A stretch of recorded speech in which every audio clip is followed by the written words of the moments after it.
Tonight on Johnny's Prime, Electoral Commission calls for voter registration exercise citing concerns over coronavirus pandemic. We had planned to do the registration on the 18th, right? But because of the pandemic, we can't do it on the 18th. The decision was reached after an inter-party advisory committee meeting. Now, the announcement comes as the country records the third death from COVID-19 and an increase in the number of confirmed cases to 68. Ghana has now recorded the third death out of the coronavirus infections. We do understand that this person who has passed on is a woman above 50 years of age. The Ghana Medical Association has issued a statement calling on President Akufo-Addo to direct a lockdown of the country to help contain the spread of the virus. In business. Supplement Kwa FS appeals for government support to expand production of its immune booster, which it maintains could help fight coronavirus. This is the first time a plant extract or plant medicine has qualified for clinical trials in Ghana. Then should tell you how extensive research has been conducted on it. I'm Israel Lion. Johnny's Prime comes to you live from the Johnny studio at Kokomlemle here in Accra with digital address GA0992539, and where we're celebrating 25 years of responsible journalism and the fulfillment of our role as a fourth estate of the realm. Stay tuned in.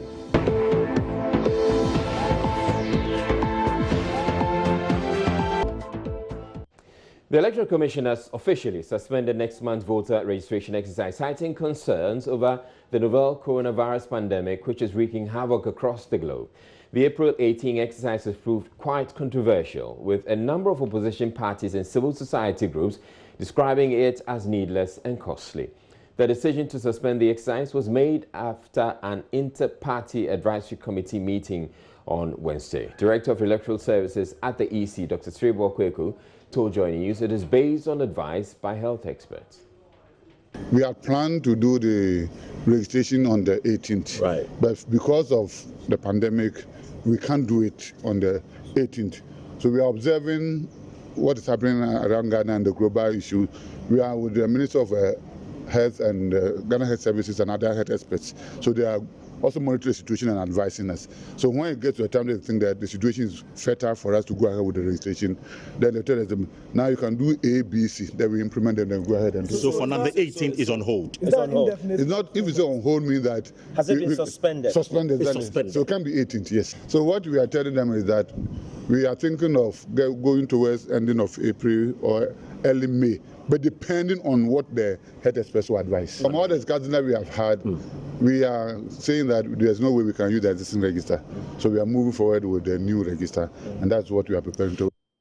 Now, some four political parties, including the opposition NDC and PNC, earlier walked out of the IPAC meeting, which decided the suspension of the voter registration exercise. The walkout was over the EC's decision to minimize the number of attendees to the meeting in line with the social distancing recommendations currently being observed as a result of the COVID-19 pandemic. Chairman of the PNC, Bernard Mona, was unhappy with the arrangement, arguing the EC should have chosen a bigger venue to accommodate all the party representatives. He addressed journalists after walking out of the meeting. I don't know why you said it's two issues. Actually, it's more than two. First and foremost, the invitation extended to us was just about 4 days ago. Moment after I received the email invitation from Desmond Ajay, I responded to it with this one. He works for the Electoral Commission, acting upon the instruction of Dr. Bosman Asari, that they should send us a communication. And I responded that first and foremost, the number of political parties you have listed in which you are giving double tracking. If you look at it, they are just 16 political parties. So if you want to comply with the President Directive of 25, then it means that the 16 political parties are not up to 25. Even if you add 6 officials of the Electoral Commission, that will amount to 22. So there will still be enough space to conduct your meeting without necessarily flouting the President Directive, assuming you want to go that direction. Secondly, the decision to have 3 members of each political party at IPAC is not a unilateral decision of the Electoral Commission.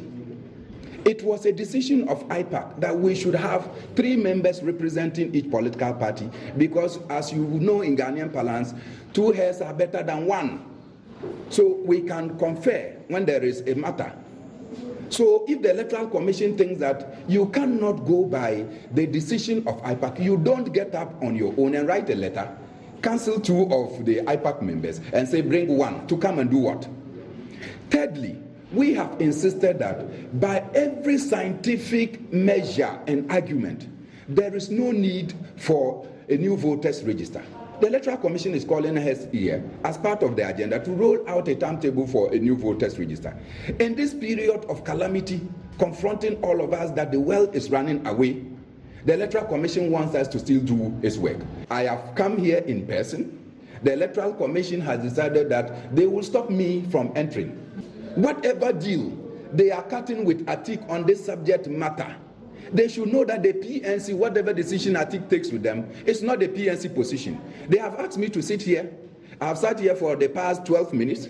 Sylvia Arnaud claims that she is coming, she is not coming. I am not here as an employee of the Electoral Commission. I am the head of a political party, and I've come to say that the PNC will not participate in this hogwash. Well, the General Secretary of the governing New Patriotic Party, John Boadu, agrees with the EC's decision to suspend the voter registration exercise, even though he says the party was preparing for it. They are feverishly putting together their programs and their plans to the extent that with the software for the new register is almost ready. We are waiting for the hardware, and it all will depend on how we are able to contain, particularly with the directive given by the president. We have no option. All of this is not a question of whether we are satisfied or not. We are all faced with this. I'm saying that we are all faced with this challenge. Your party is the government challenge of our safety, challenge of our health, challenge of a spread of a disease that is contagious and is affecting almost everybody. And as a result, we must also, that's why they've stated that they are working hand in hand with the Ministry of Health also to look at appropriate means of, even as they continue to do their work as mandated by our constitution, they must also be cautious about the health of our people. They have criticized the opposition NDC for walking out of the IPAC meeting, saying the move could prove fatal for the party. I think that it is unfortunate. You see, the NDC are misbehaving, and I think that they must be told in plain language. Because one, by the directive of the president, you cannot have a meeting for more than 25 people. And by the wisdom of the Electoral Commission, I think that they've done well. This is a meeting that if you are bringing everybody, it will be more than 25. So they decided to divide the meeting into 2. And I think that that's the proper mean. These days where, for instance, even lectures are held online, meetings are held online, I think that is appropriate. You see, they have already decided to make sure that the Electoral Commission find it difficult to do their work. I think that anything will have changed. The second meeting they are going to have, they will inform us about the outcome of the second meeting. If anybody have any concern about some decision that is taken apart from the decision that is taken by the first meeting, you have the right to express the concern. And I don't think that is something that we must be encouraging. It is a party that believes that measures put in place by a whole president who is proactive are measures intended to rig an election. At this time, for the NDC, they don't care if the whole of the Ghanaian people die, and they will die in the process as well. They don't even care. These are not people. You want them to die? I want them to die by their behavior. By their behavior, they don't care whether Ghanaian people are dying. Their only concern is about their political party, and you have a party that has elected their flag bearer for almost a year plus. They can't have their running mate, they don't have a manifesto, they don't have a message. And I think that the party itself is leading John Mahama to lose the elections.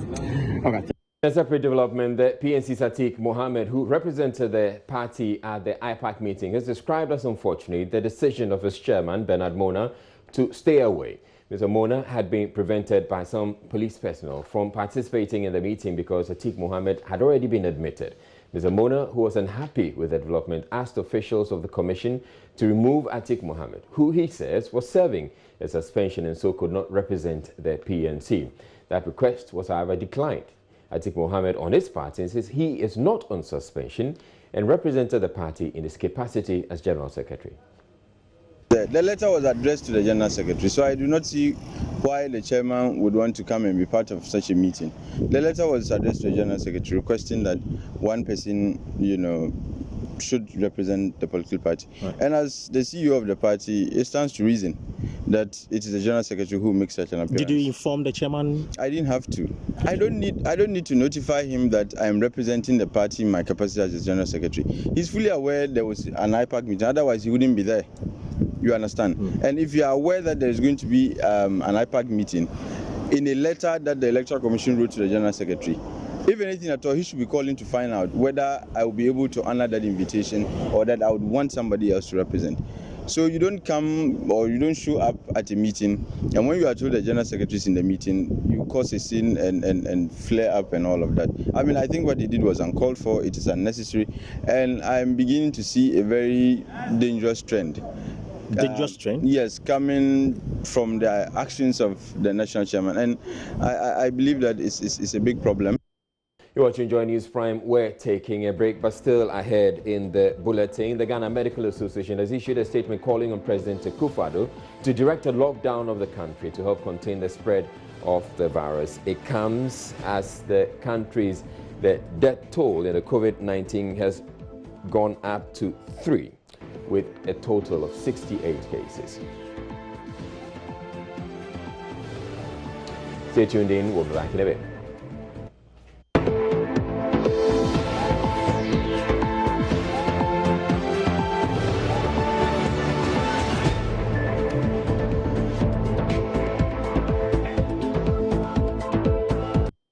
Now, one more COVID-19 patient has died, bringing to 3 the number of deaths recorded so far in Ghana from the virus. The number of cases has also increased to 68 after more of the travelers who returned to Ghana before the border closure and sent into quarantine tested positive for the disease.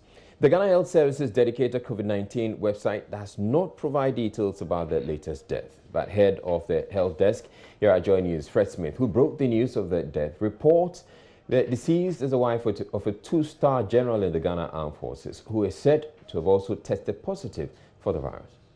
We do understand that Ghana has now recorded the 3rd death out of the coronavirus infections. We do understand that this person who has passed on is a woman above 50 years of age, and her husband as well, we do know that is also infected, has tested positive, and currently at the hospital as we speak. No official confirmation yet, but Joy News sources within the facility have confirmed that this happened on Friday. The patient called and assistance went to her, but the person came here to be admitted on the coronavirus infection. I think the facility itself is prepared for the coronavirus infection, and anybody coming into the facility is checked for temperature before they can enter. That's a very good sign for this particular hospital. I've had to be strapped this way to be sure that I'm fully protected. As we speak, we are waiting for official confirmation of this figure. In the last hour, government has updated the case count to 68, but it does not include this death that our sources tell us. We are hoping that very soon government will come out with that information and announce to the general public. For Joy News, I'm Fred Smith. Well, that confirmation from the Ghana Health Service has come in the last 3 hours, and it is indeed confirmed that 3 persons have so far died, and we have 68 confirmed cases. This is as at March 25, this is at 16:10 GMT.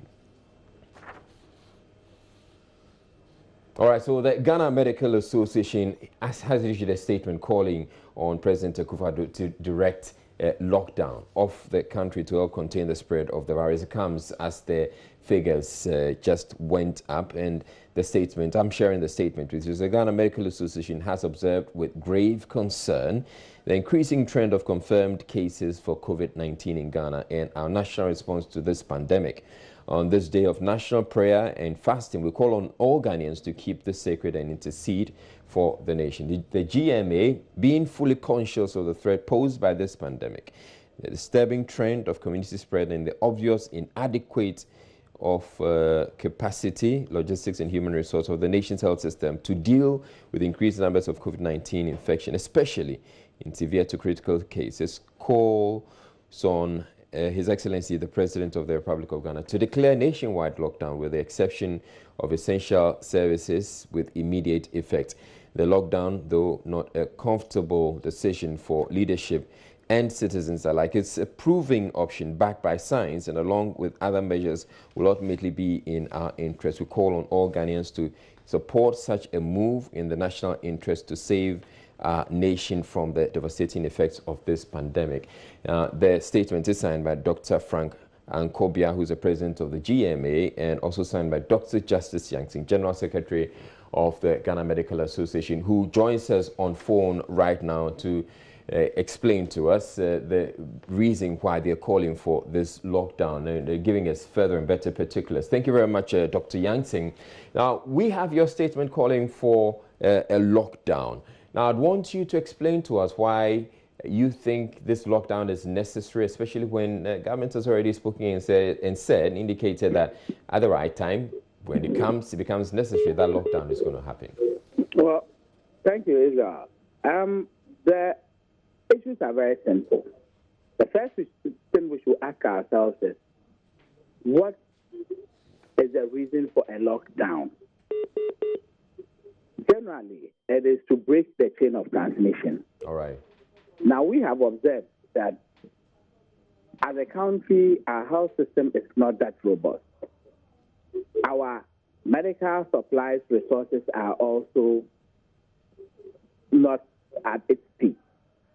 So, i.e., if you compare ourselves to countries like Italy, Spain, states like New York, New Jersey, obviously they are ahead of us in terms of healthcare infrastructure and health system. Now, we shouldn't fall into the trap of waiting till we get thousands or hundreds of thousands of cases before we call for a lockdown in an attempt to break that chain of transmission. That would happen at a point where we are overly stretched, our resources are basically running out. Mind you, don't basically manufacture most of the essential medical supplies and equipment we need in this country. We will need to import them from elsewhere.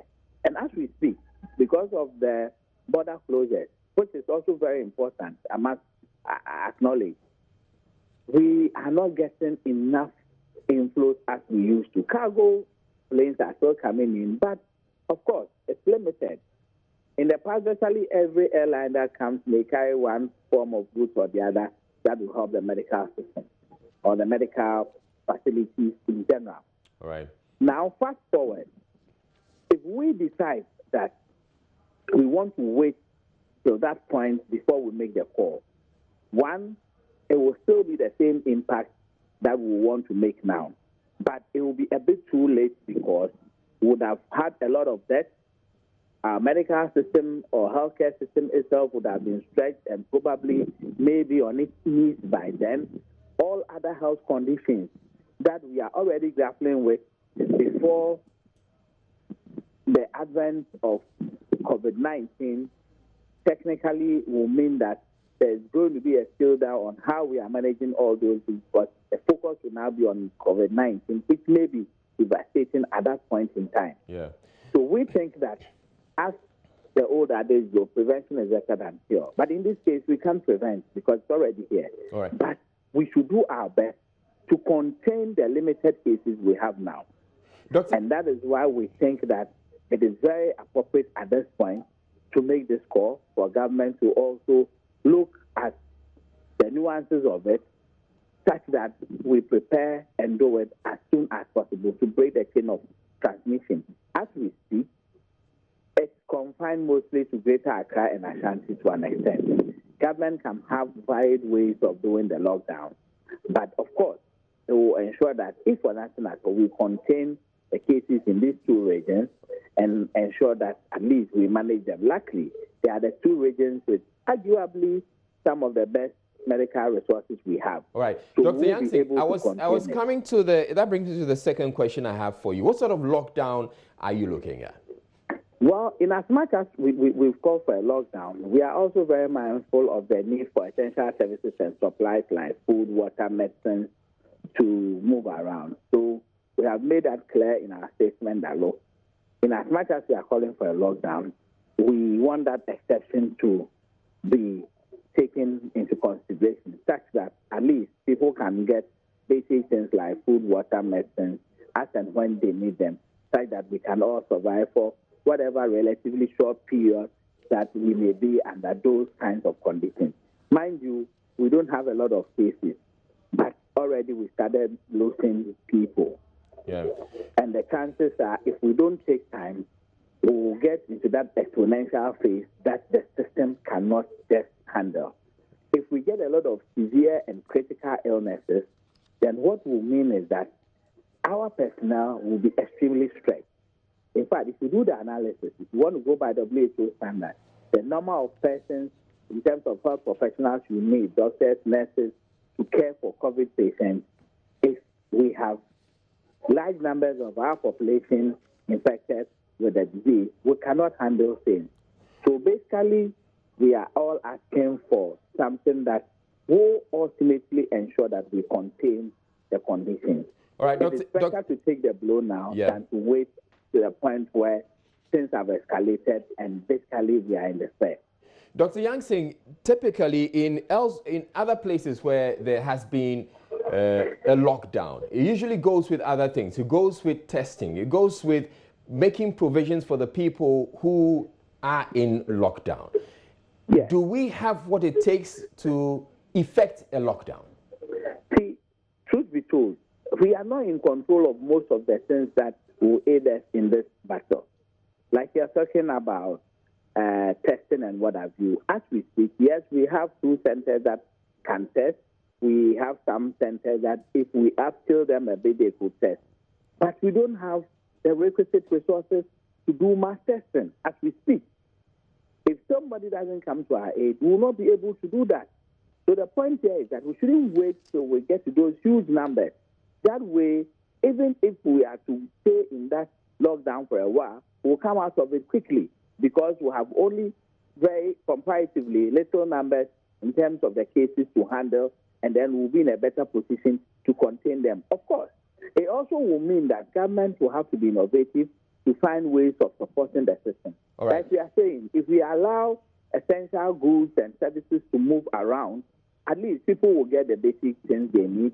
Government will also support that. But we think that it is better to support the people rather than spending all the resources on PPs and others when we have thousands and hundreds of cases around us that we are not able to manage. All right. I'd like you to hold on for me a bit because I'm bringing in, I want to bounce this off another doctor. It's a Ghanaian doctor, Stephen Akiti. He is in Wenzhou in China, and he has seen this lockdown firsthand. Thank you very much for making time to speak with us, Dr. Akiti. So there are calls for a lockdown in Ghana. You have seen this firsthand, and you have been handling this issue of the COVID-19 pandemic firsthand. What do you make of calls for this lockdown? I think I agree strongly with my boss from the association that I strongly belong to, and I think it's time for us to have a lockdown. I think. Are you agreeing with him simply because he's your? Are you agreeing with him simply because he's your boss? No, I'm not agreeing because it's my boss, but I'm agreeing because it's the medical fact, and it's the fact. We as doctors, we deal with facts and we deal with all indices to bring about this fact to bear. So I agree with him because it's the fact. and it's time for a lockdown. You see, and then there are a number of things that go with the lockdown, as you have seen in China. It goes with tests. It goes with keeping the people in their homes and trying to use the test to extract the people who may have been infected with COVID-19. Is that what you're looking at, or is that what you see happening here in Ghana? Israel, what the association is saying is very pronounced.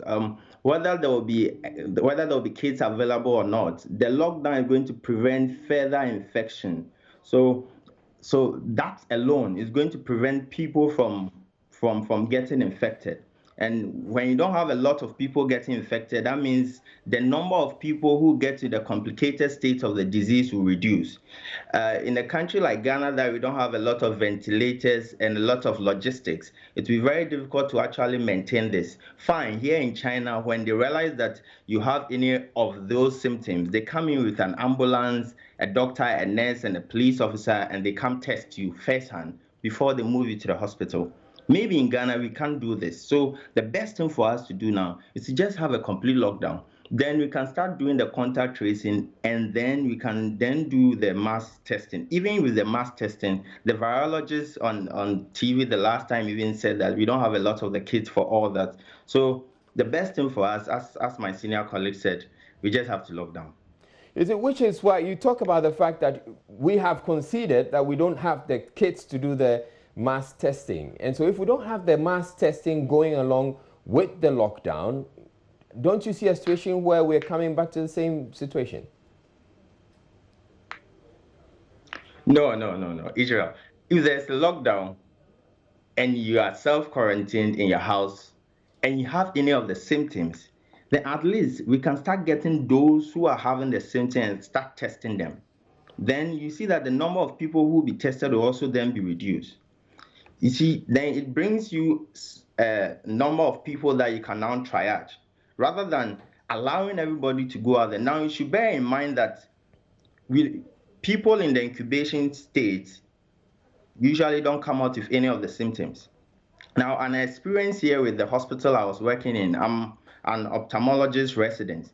And I'll tell you for the fact that the reason why the whole eye hospital was closed, because a patient came in with just conjunctivitis, what in the Ghanaian parlance we say Apollo. He tested and the person was positive. So you could see that the virus can exhibit in so many fashions. So I just think that the best thing, just lockdown, so that it prevents the whole infectivity that is going on. Right. We all know that there are a lot of people looking at even the Ghanaian transport system. Someone who is exposed can just expose a lot of people at the same time. Let me get onto the line and speak with your boss. Now, Dr. Yang Sing, Dr. Akiti seems to agree with you. And I want to find out from you, how long are you looking at this lockdown? Well, truth be told, it is very difficult to predict or say exactly how many days. But we can start, like all others have done, a couple of weeks, and then we review the situation as we move along. But let me just also add this. Don't forget that the way we live, our communal approach to life, makes it so difficult for sometimes people not to be around each other. Now, that is part of our culture. Don't forget that we also have a huge housing deficit. Fact that if we don't take some of these measures early enough, by the time things escalate and then we go to that point where it's okay, we now want to do a lockdown, it might be too late, because even at the point where people will be locked down, because of the nature of our communities and all that, they'll be spreading the condition among themselves. And that will even worsen our case. If you look at the number of deaths that places like Italy are experiencing on a daily basis, we cannot afford to do that here. If we should get to their level, the case fatality will be worse than we can ever imagine. So we need to be strategic. And that is why I asked the first person, what is the essence of the lockdown? To break the transmission, the chain. And when best is it to do? Is it now or wait when we are overwhelmed? All right. All right. Thank you very much, Dr. Yang Sing. Dr. Yang Sing is the General Secretary of the Ghana Medical Association. But I still have with me on Skype Dr. Stephen Akiti. Now, Dr. Akiti, you know the Ghanaian situation, and you're also advocating for a lockdown. But realistically, in Ghana, how do you enforce a lockdown in Ghana?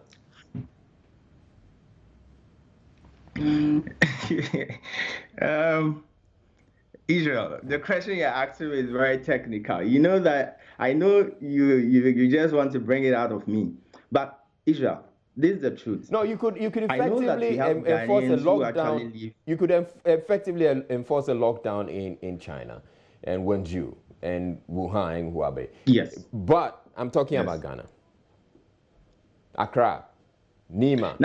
Now we all know that in Ghana we have people who actually live by daily wages. We also know that we have people who have to go out on daily basis to actually have something to eat. But then just look at this situation. Now shops are not even opening. People are not even going out. People are not even buying from the streets, just from the information going out there. Even though it would be very difficult, but it's necessary. This is a time that I think is very difficult for the government at hand too. But it's the time for them to just take very difficult decisions. I think this is the time for our assemblymen and the community guys to work, thereby noticing the government, those who are on those daily wages, so that they can find a way of feeding them. Yes, they have to put them to work. Dr. Akiti, if it's possible that way. Dr. Akiti, the point I'm making is a lockdown that has leakages is as bad as no lockdown. I think our lockdowns are mostly affected by the military and the police. So when there is a lockdown, there will be a lockdown. There's been curfew in the northern parts of Ghana, and it has been done properly. A lockdown is just like a curfew. All right. Thank you very much, Dr. Stephen Akiti. Dr. Stephen Akiti is a Ghanaian doctor who's now in Wenzhou, China. It's time for business, and Daryl Kwa is here. Hello, Daryl. Did you fast? Have you broken your fast? Yeah, I have broken my fast. What did you pray for, Israel? I prayed for COVID-19 to go away.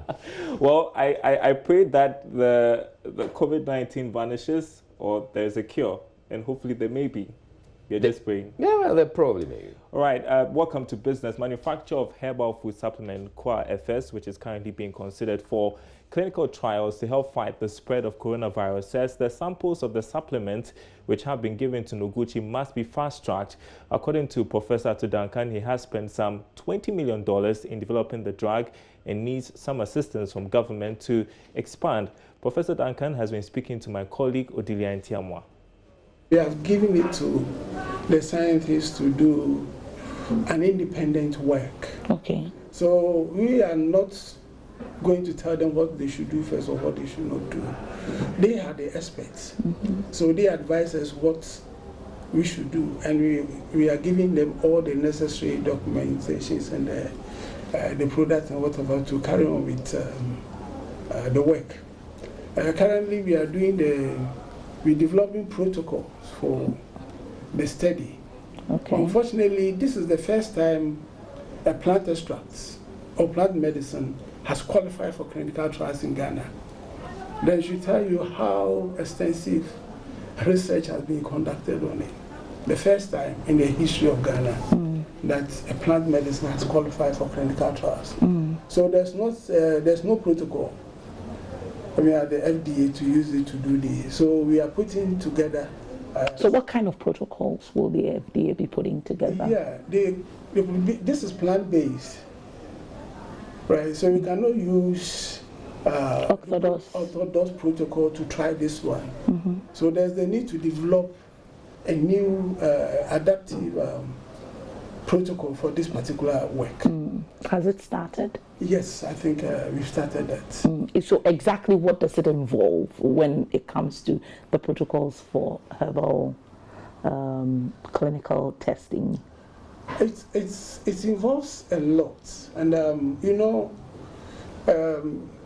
you start a clinical trials from animal model, you go to human model, a small size. And then you expand. You expand and that sort of thing. And because we want it to be accepted globally, we have to satisfy the international standard protocol set by World Health Organization. And so this is why it has taken time to go through the process.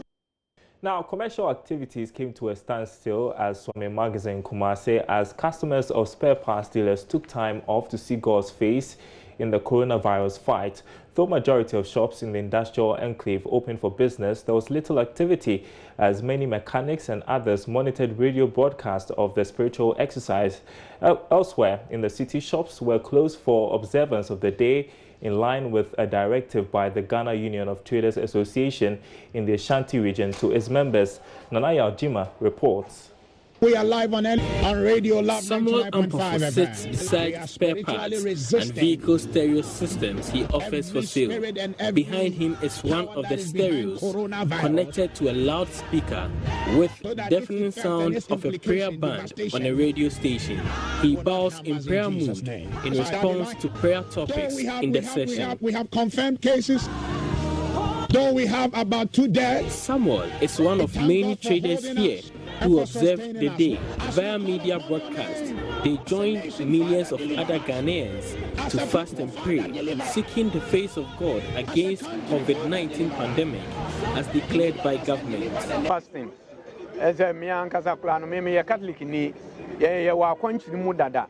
We are still in the Lent period, so I have been fasting for some time now. Today I have added the COVID prayers to my topics. I continue to pray against the spread of the virus.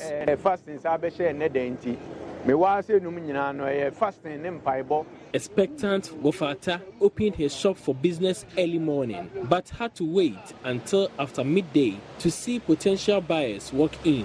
He is, however, comfortable many Ghanaians attached so much relevance to the day.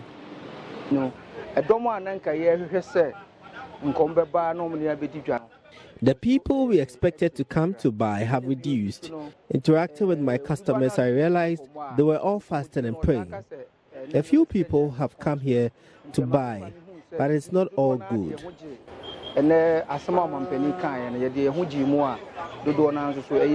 Here are some of the traders who came out after midday to begin business after many radio stations had ended their broadcasts. I thought because today is a day that is declared as a fasting and prayer, I was expecting the shop to be closed.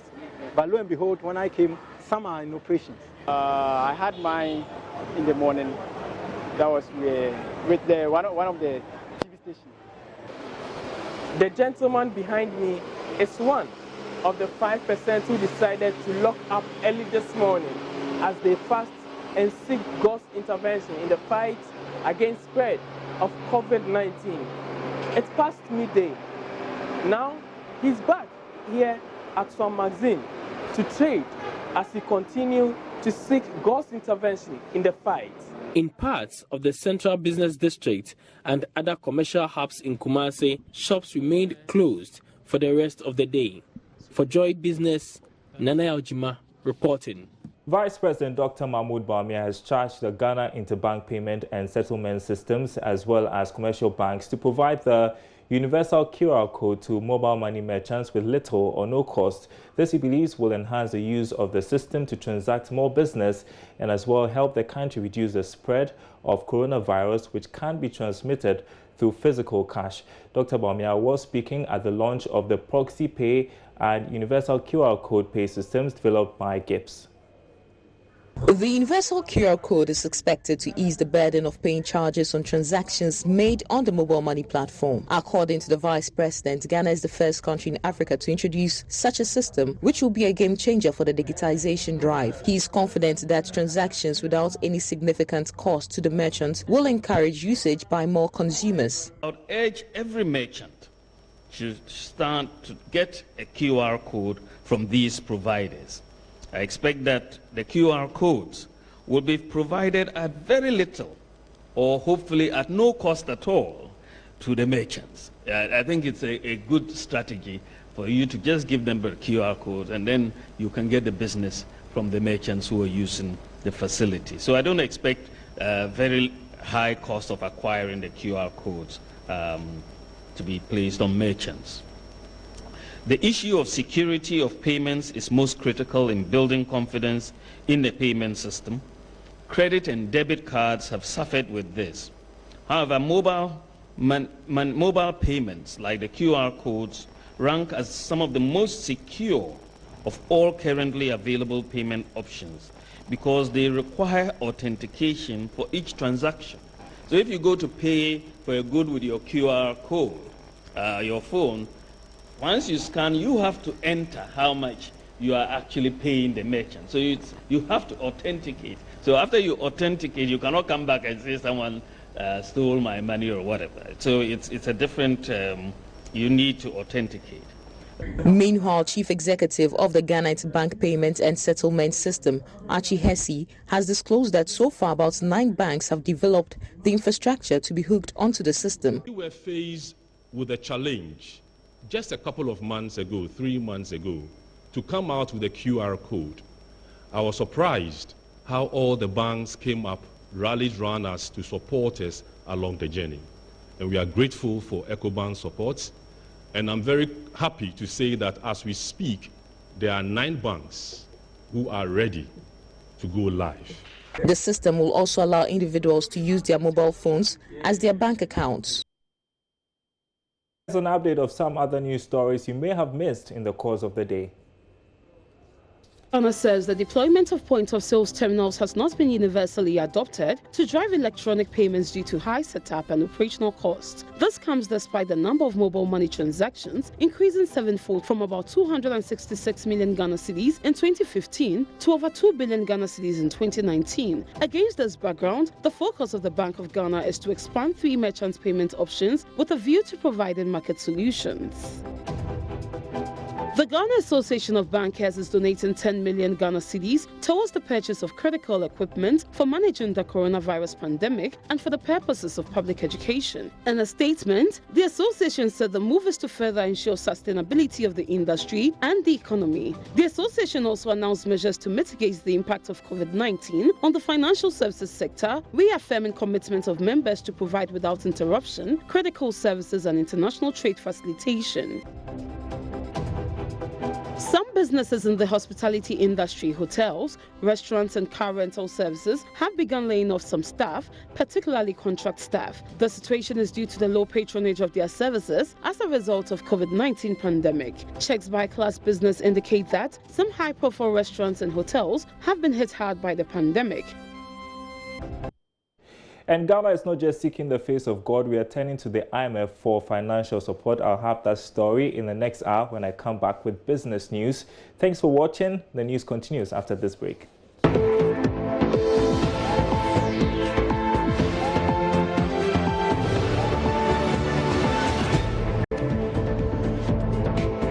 Market centers in the Upper East region risk being closed down if the leadership of the traders there do not ensure the safety measures are put in place to protect people against the deadly coronavirus.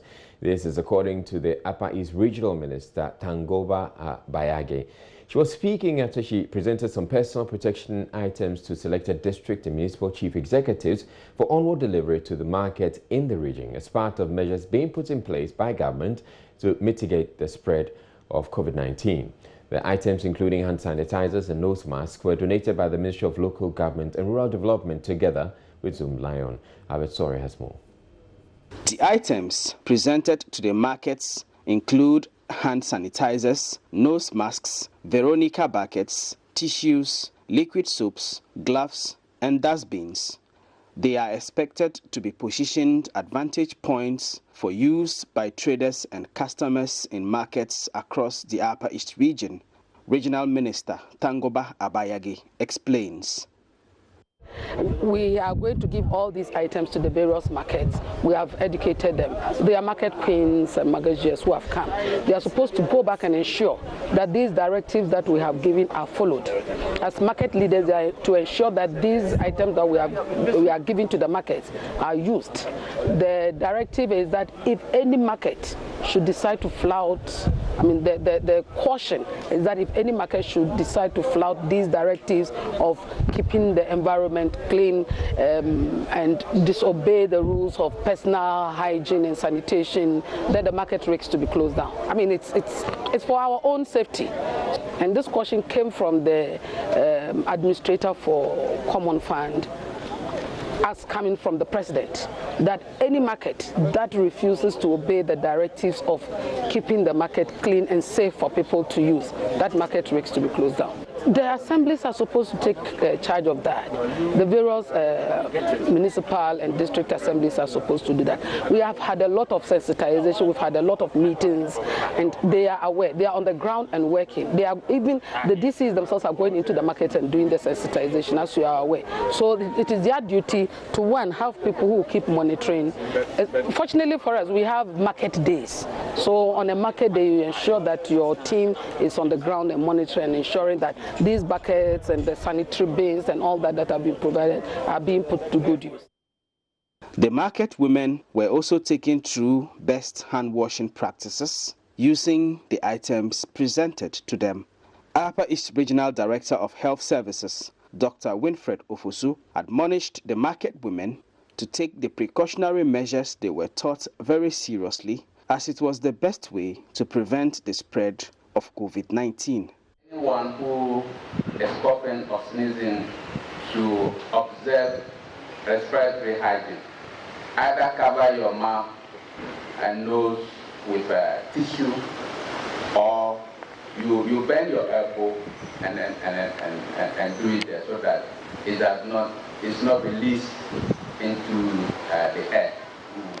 Because now some of the evidence that's coming out that if these droplets are released into the air, they can stay in the air as long as 8 hours. So you can imagine, so the person may even release them and go away, and if you come into that area, you could be infected. And on the surfaces, we need to be cleaning our surfaces with disinfectants. Some of the market women spoke to Joy News.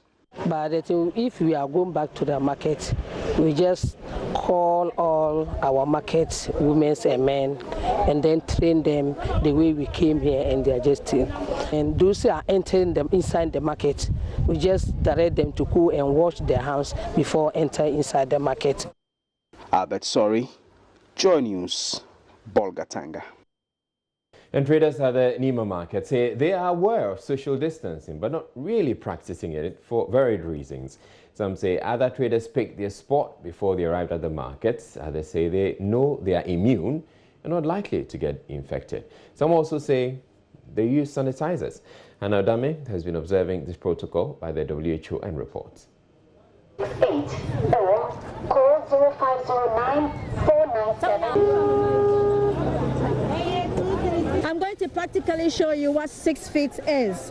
1, 2, 3, 4, 5, 6. That is the standard social distancing that WHO wants you and I to practice. But as you can see here, that is not what is being practiced at the Nima market here in Accra. And when we put the question to the traders, this is what they had to tell us.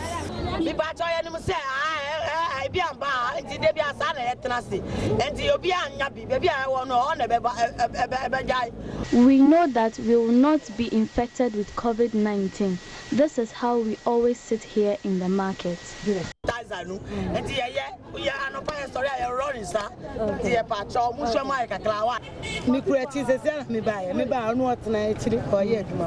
This is not the spot of my colleague selling by me. When I returned from hawking, she had taken my spot and I cannot sack her.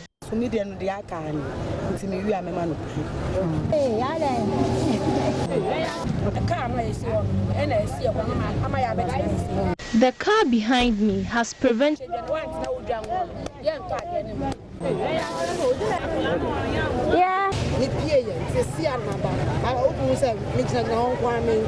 Set us from sitting apart. But even with that, we know we are safe against coronavirus. We have been asked to protect ourselves. Social distance. When I was coming, the social distance is to be 2 or 3 meters. But from the look of things, in the market, there is no anything like social distances. So what I was trying to say, if government can do something about it, like once or twice a week, we can be at the market to buy whatever we want, then the market shall be shut down to the next week. It will be far better than every day we going to the market. It's not helping us. With all indication, we've been doing this to keep ourselves from all that we can keep ourselves healthy right from time before the virus came. So I think we're getting better with it. And there's no way we can distance from each other. Because when you try to do that, you realize you find problems with people. So all we need to do is that we'll be extra careful with all that we are told to do to avoid and abstain. We do it and be extra careful, like I said. Here at the Nima market, on a market day, we have noticed that it is practically almost impossible for them to practice social distancing, as told us by the traders and the shoppers here. They are saying that it will eventually bring about some confusion should they ask some traders to go home and others come. This is the situation here at the Nima market. My name is Hannah Odami for Joy News.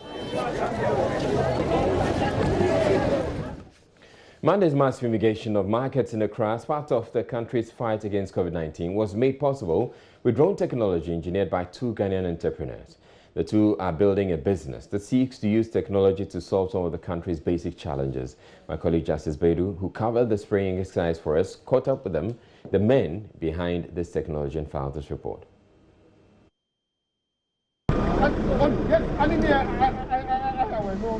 Alfred Quaynor is the man behind Precision Technologies and has spent years looking into how aerial tech could help solve some of Ghana's most basic problems.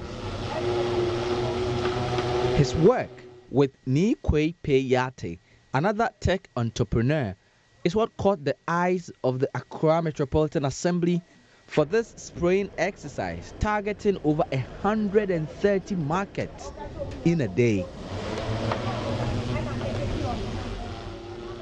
The chemicals that have been given to us to spray is the same thing that the hand sprayers are using. But you see, with the drone, we can go higher and cover wider areas. Whereas the hand sprayers are doing the precision in the corners and stuff, we are up above to cover wider areas. With this, we're able to cover 1 hectare in about 15 minutes when we are up there. And as long as the chemical is potent, it will last.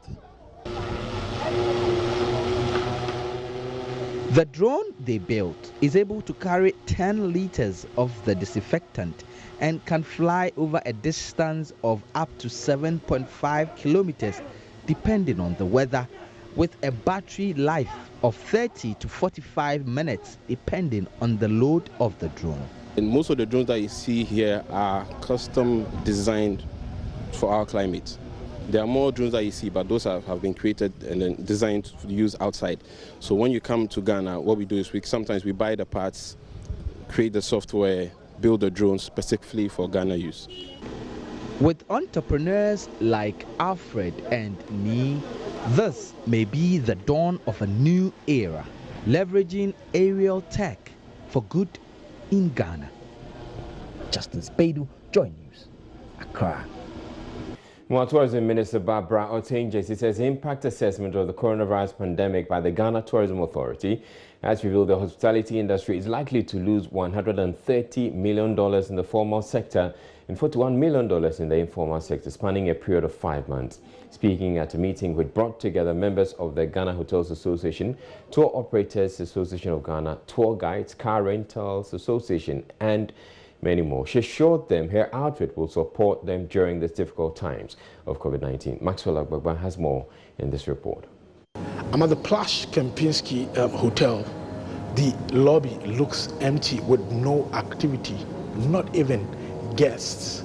The situation here at the Kempinski Hotel mirrors what is happening across the length and breadth of the country and even globally as the COVID-19 continue to wreak havoc and many people indoors with airport doors shut. The hospitality industry is bearing the brunt. Well, at the stakeholders meeting today, the president of the Ghana Hotels Association, Dr. Edward Akanyemeke, called for a stimulus package for players in the hospitality industry who are hardly hit by this global pandemic. As we speak now, the hotels are doing averagely about 10%, 15% occupancy, and that is indeed a big blow to the industry.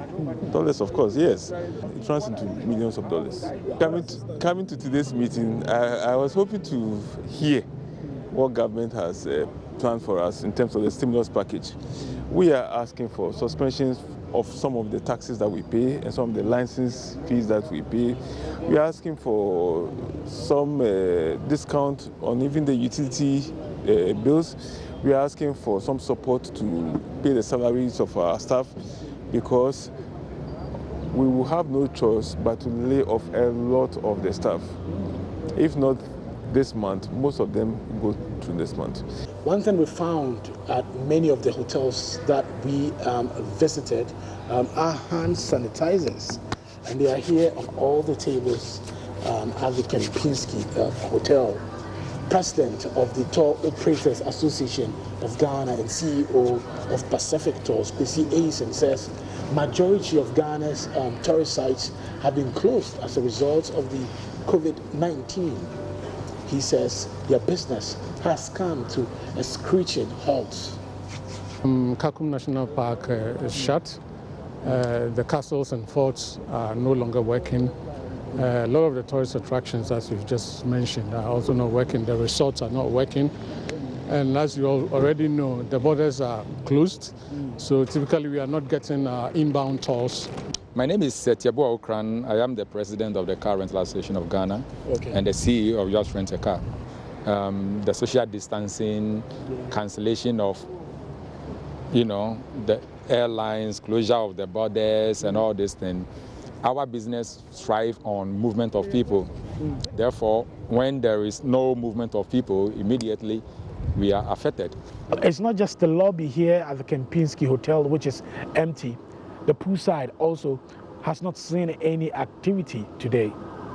Well, the tourism minister, Barbara Otinjesi, says initial assessments have revealed that hotels in Ghana have lost millions of dollars within this COVID-19 period.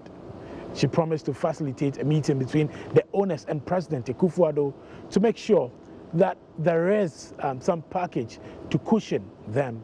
From information that I have from the Ghana Tourism Authority, the initial assessment that has been done indicates that the industry is going to have a downtime of close to about 5 months, which is going to result in revenue losses of about $130 million for the formal sector and about $41 million for the informal sector. We'll also try and get audience to engage with His Excellency the President on whatever proposal that we develop, so that we can get government support for the industry. Upper West Regional Minister Dr. Hafiz Bin Saleh has urged security agencies, especially personnel of the Ghana Immigration Service, to be more vigilant in manning the country's borders. Dr. Bin Saleh made the call when he visited the Hamile border post in Lambuse district of the Upper West region. Joy News regional correspondent Rafiq Salam reports from Hamile. Members of the Upper West Regional Security Council, RECSEC, led by its chairman, Dr. Hafiz Bin Saleh, visited the Hamile border post to see for themselves as to whether personnel at the border post are adhering to the President's directive of closing the country's borders or not. Hamile Border Sector Commander, Assistant Commander of Immigration, Felix Ajiman Bosampem, briefed the team on what they have done since the fiat issued by the President. The problems we face here are the unapproved routes. We have about 11 unapproved routes, both places that you cannot ply with vehicles, for which we are doing static patrols, and then other places that are motorable, which we are also doing vehicular patrols. Initially, as the directive came, we were having a lot of challenges. The main border you cannot go through, but people were trying to use the unapproved routes.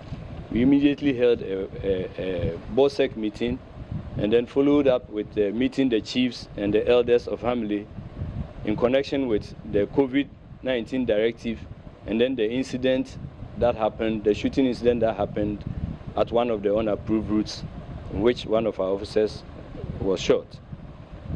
After we held a DISEC meeting, and then now what we are doing is that we have the backing from the military in ensuring that places that we are supposed to conduct both static and vehicular patrols, there are enough men there to curtail the situation, sir. Upper West Regional Minister Dr. Hafiz bin Sali advised the personnel to be vigilant and watch the borders with eagle eyes.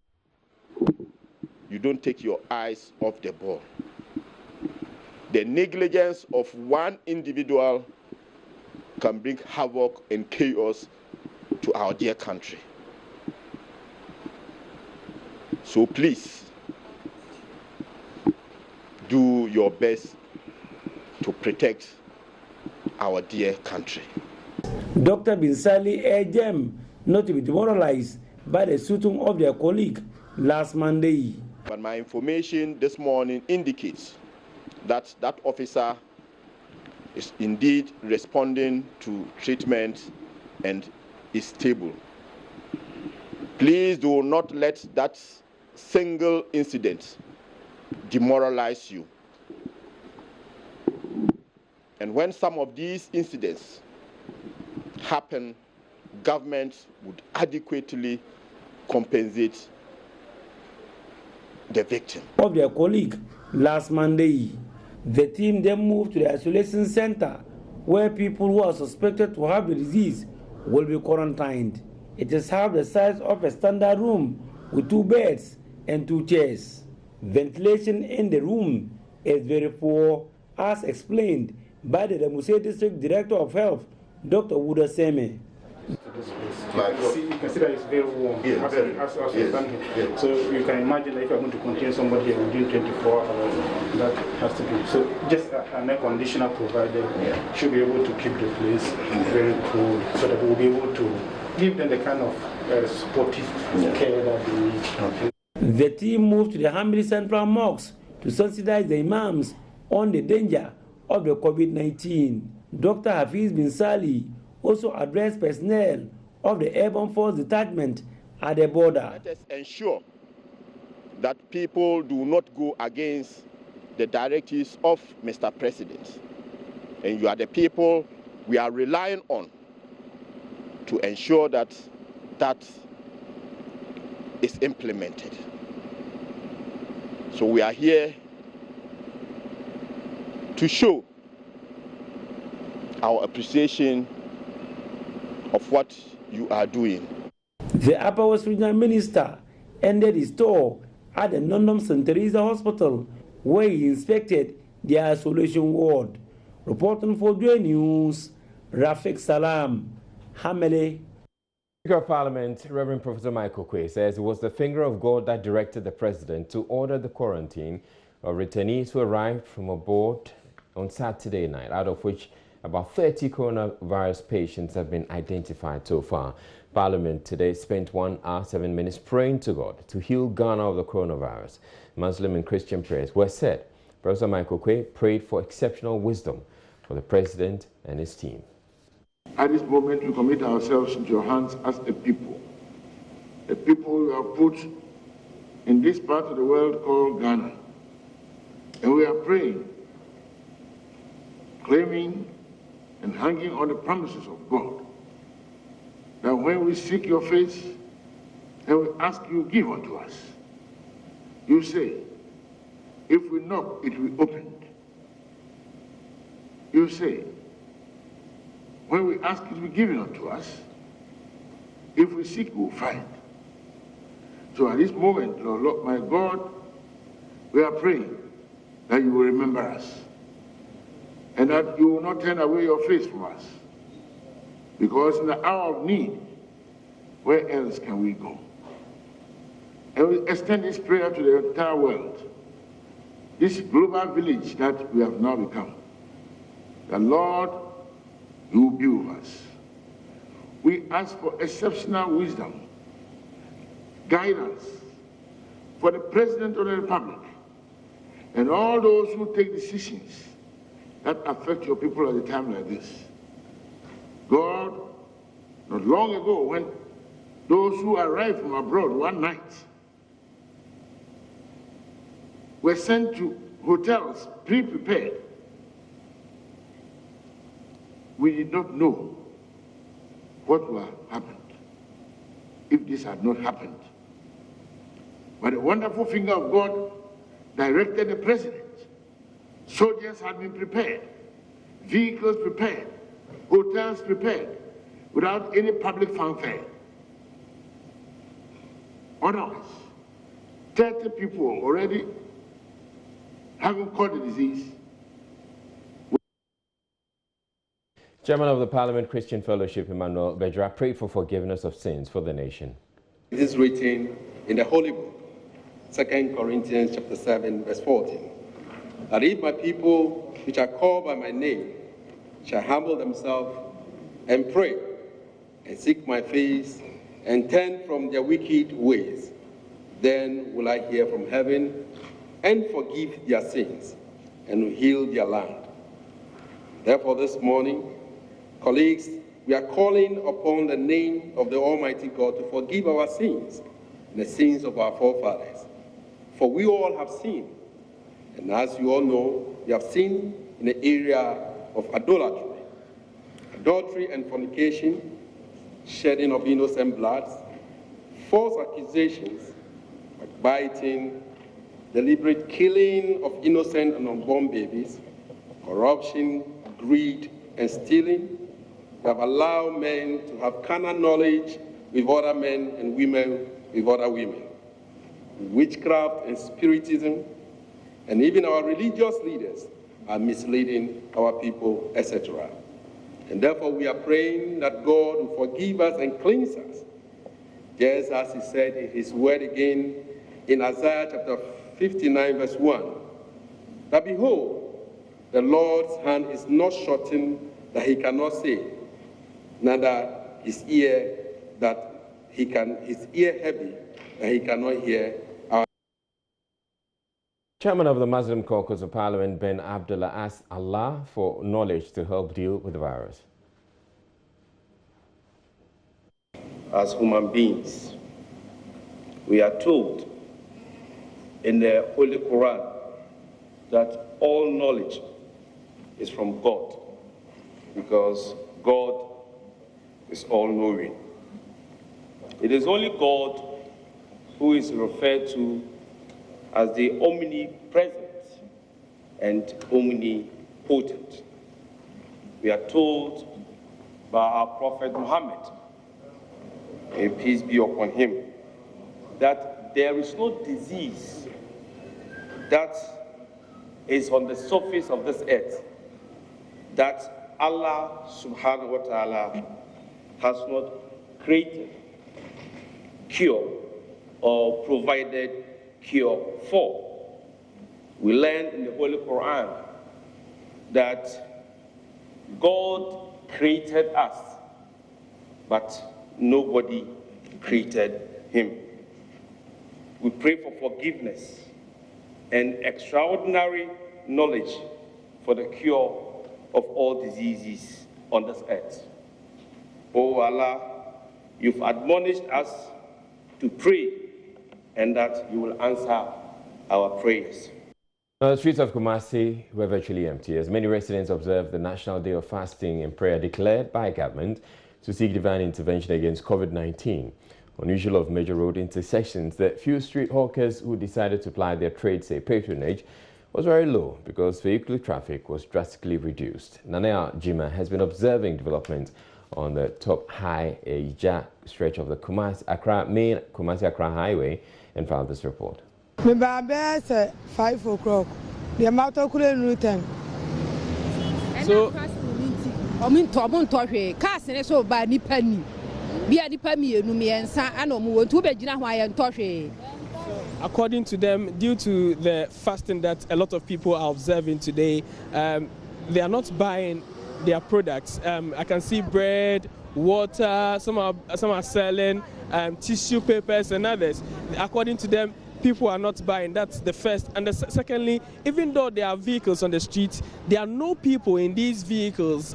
People are not joining the vehicles. So therefore, obviously, since they sell on the streets, it will affect the business. And also, and what I'm saying? I buy a number 4. About timing? I buy 6:30. And past 6:30. Internet. Wow, shots. Mostly I'm dorsal. DNS. And I dorsal. A dorsal pana. Yare na buy anything. Do na kasama. If you say you're tired, and I know yes I fasting or casting and ma papa. A bani papa kumi enumi and seven no mutim. I am a kuma could be a tired. Si Jana in there. Yare na affect markets no. Markets name causes a face. Administrative staff of the Judicial Service, including police at Asokwa District Court, took time away from their busy schedule to seek divine intervention at a special prayer service as part of the National Fasting and Prayer declared by the President. Led by the Registrar of the Court, Samuel Odei Jr., they asked for God's intervention for health workers, healing and protecting the Ghanaians. Ohemin Teria has more. You are able to heal. Here is the Asokwa District Court, home of about 4 courts here in the Kumasi metropolis. Today, the administrative staff of this court took some time off to seek the face of God, to take part in the national prayer and fasting, as announced by President Akufo-Addo, as part of measures against the spread of COVID-19 here in Ghana. At the mention of the name of Jesus, every COVID-19 will bow today.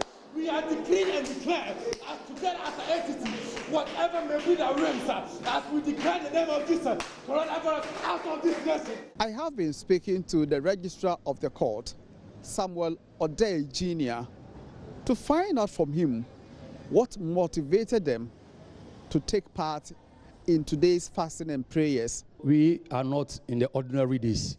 The days are dangerous, so we took advantage to observe National Fasting and Prayer Day and pray against this deadly virus. You know, there's a directive from the chief that we should adjourn cases June, May, thereabouts. So we make sure that we adjourn all the cases by 9 o'clock. All the cases were adjourned, and then we have to quickly come back and meet here and then also offer prayer to God. So we actually did all the administrative work, adjoining all the matters before we actually have this service. Some staff members tell me their motivation for taking part in today's event is to seek the face of God and to pour their grievances on behalf of this country before Him.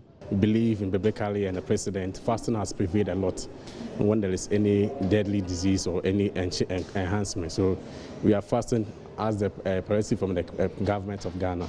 And that is why we all came together as a unit to fast today.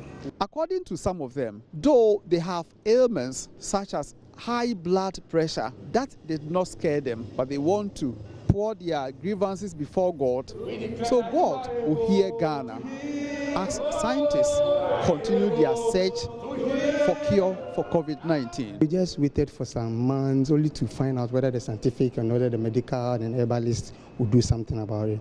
But hold and behold, there's no answer to it, there's no result to it.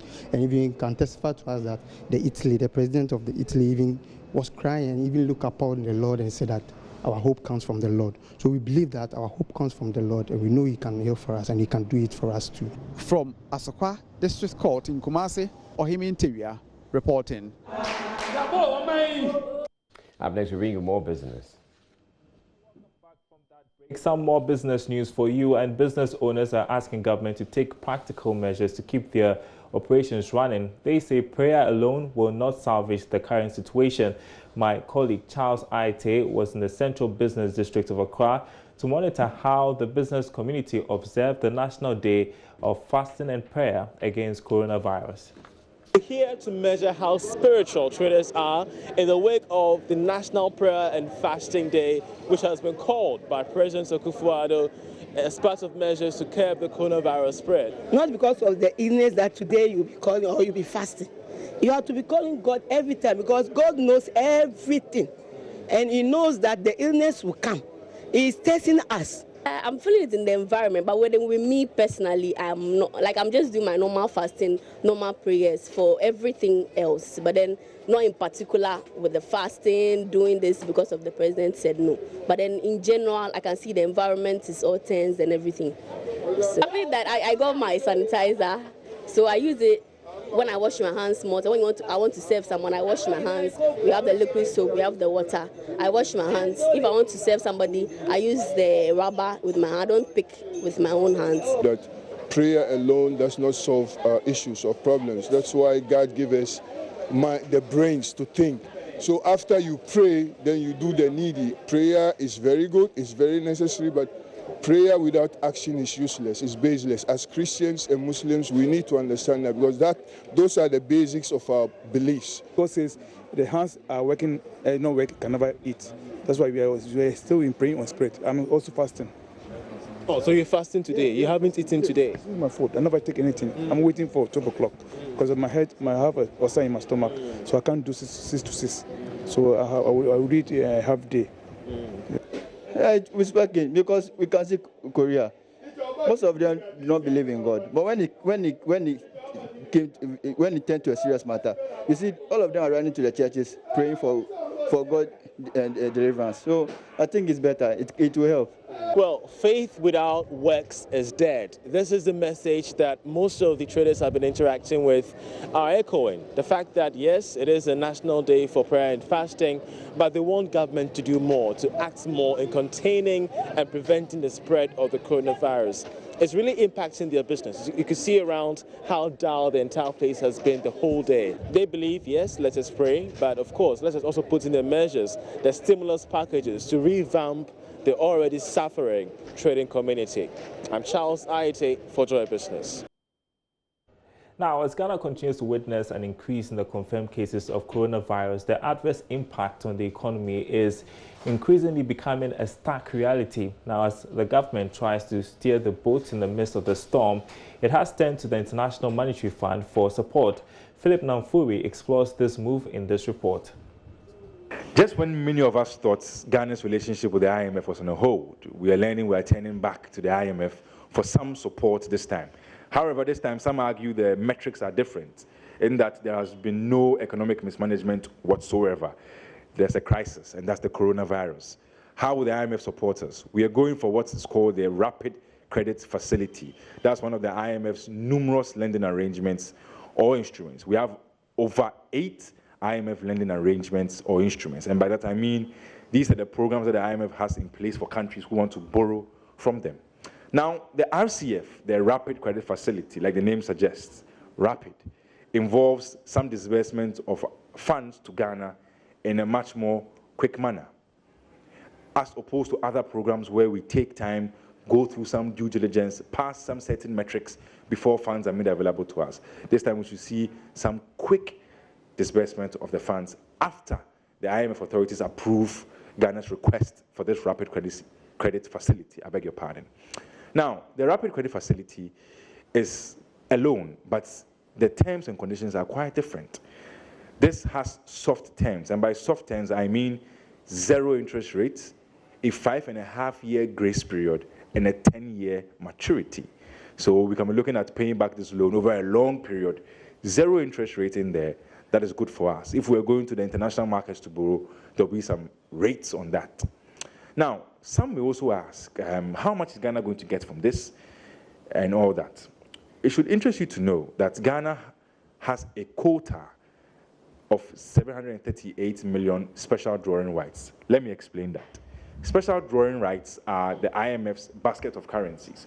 So all currencies, major international currencies, are put together to form this SDR, special drawing rights. If we want to convert this into dollars, which is the major mode of business transactions across the world, we're looking at almost $1 billion in terms of funds available to Ghana for disbursement. So how much of that billion is going to be available to us? We don't know yet. I'm sure we'll get details in the meantime. But this has become necessary because we really have nowhere else to turn to. If you look at our budgets, we really have a very tight budget in terms of very low revenue and high expenditures. If you look at our exports, yesterday I discussed exports. We are doing well in there, but it would be not wise to burn through our revenues or our foreign exchange earnings, I must say, to go through this coronavirus. So we need some sort of external support. And IMF comes to the rescue as our knight in shining armor with the Rapid Credit Facility Program.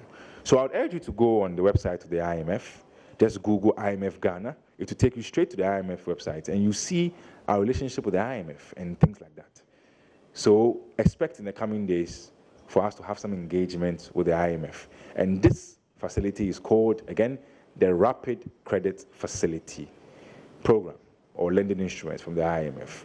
Soft conditions supposed to help Ghana out to fight the coronavirus. And cocoa lost $27 to trade at $2,248 a ton. Here's a look at trading on the commodity market today.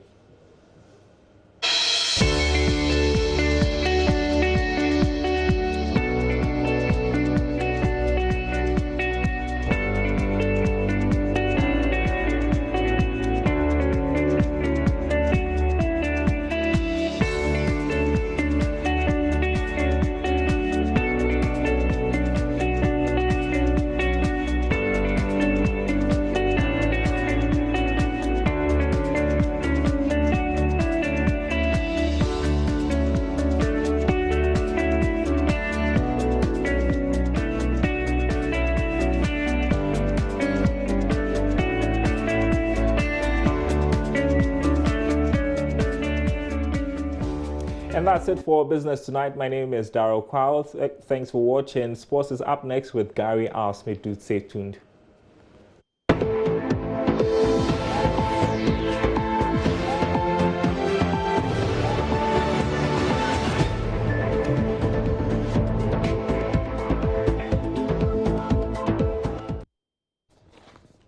And as you know, there will be no Olympic Games in 2020. Instead, it will be held next year, but it will still be called the 2020 Olympic Games. That's according to the statement from the International Olympic Committee. And that's how we start today's sport. I'm Gary L. Smith. Ghana is reacting to that news. The coach of Ghana's national boxing team, the Black Bombers, is reacting to the fact that all their preparation for now has gone into, the doldrums or into the gutters.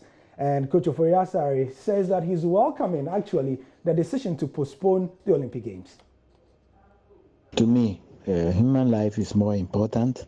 Athletics life is more important. And when you watch what is going on now, it is like the coronavirus has taken over everything, and it look like uncontrollable. So why not postpone? Since they've not cancelled it and they've postponed it, we'll continue getting ourselves ready. Maybe some of the mistakes that we did, we'll be able to have more time to correct ourselves and then see the way forward. In every bulletin, we try to pass on the message of safety that comes with this COVID-19 campaign, because it has to sink to everybody for us to be able to kick this virus away. Asamoah Gyan is the latest big name to be imploring Ghanaians to adhere to hygiene protocols, and he took to social media to do so.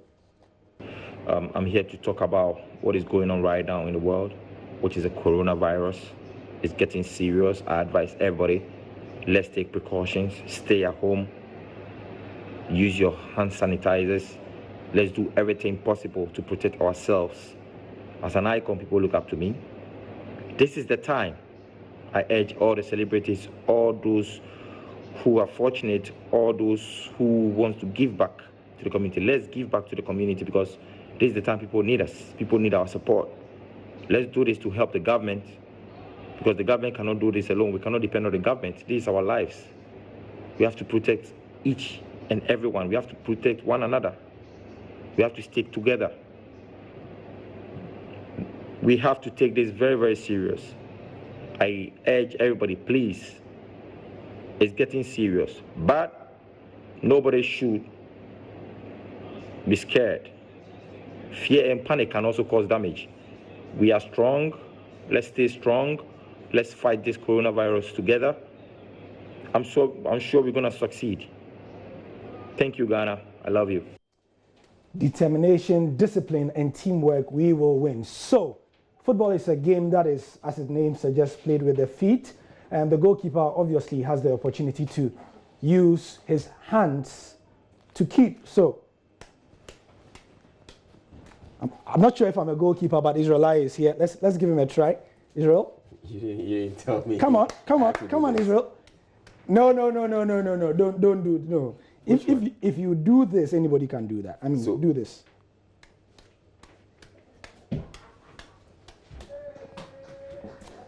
I beat you too. Is the fact that sometimes, and this is a Chelsea fan, on Saturdays, he would dress the Chelsea players as if he can play. He can't even use his hands, much less talk about his feet. And that is what the Stay at Home Challenge is about. It's a competition or a fun way on social media people have been using to drum home the message of COVID-19 for you to stay at home. There's a gentleman there on the screen. I'm not sure who that is, but we can enlarge the screen so that I introduce the Joy Sports team and how we've been putting that message in the fight against COVID-19. So are we beginning with that gentleman there, Israel? Can you do that? I can. Can you do that? I can. Yeah. You want to give me a T-roll? No, let's begin. So that's somebody else doing that. Look at that. Look at that. Okay, so that's you, Gary, in the first window, and then is that Benedict? So he wants to guess, but let's go through it right now. The Stay at Home Challenge is a way for people in the media and also a bit popular to drum home the message for people to stay at home. Here at the Joy Sports team, we want to also join in this social way to put the message out there. You take a toilet roll, a tea roll, and then try and kick as many as 10 at least. Let's see how many the Joy Sports team who know how to talk know how to hit. Starting with me, of course. Let's go.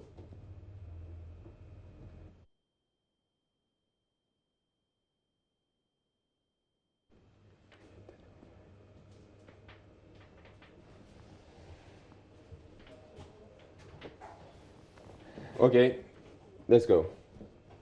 So first one, Gary.